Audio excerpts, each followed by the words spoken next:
So mga par, magandang gabi sa inyo mga par.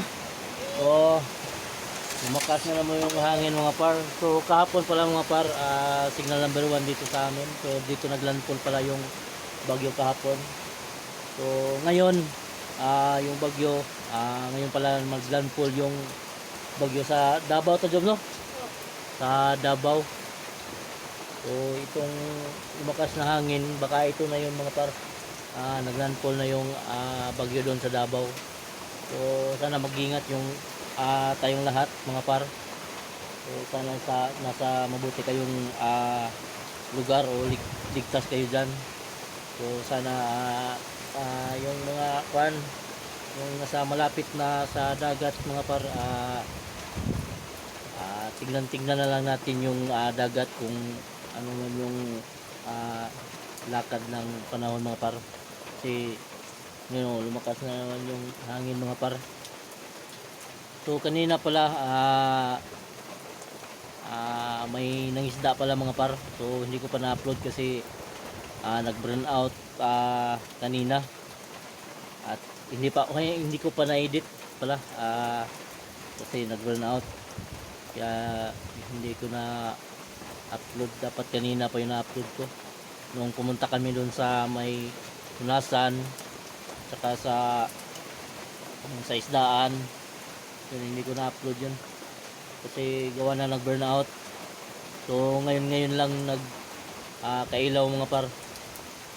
So nagdala rin ako ng isda para pangulam dito.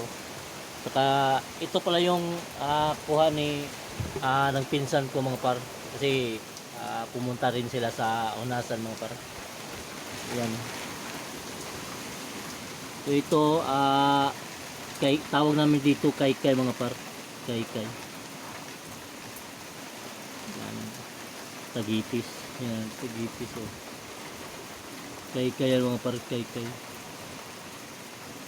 Pag nasa buhangin ka lang mga par, ganunin mo lang. Pag nasa buhangin ka, nakikita mo na to mga par.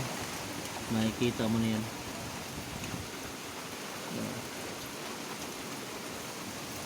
So gigisahin to mga par.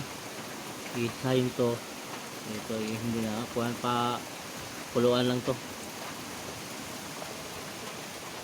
So Jumay, kawawa tong Jumay namin, no.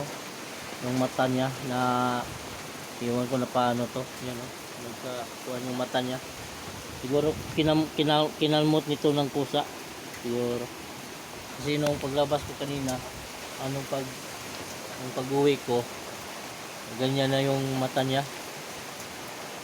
Kasi doon yan sa labas kanina mga par. So, kita ko sa pinauwi ko.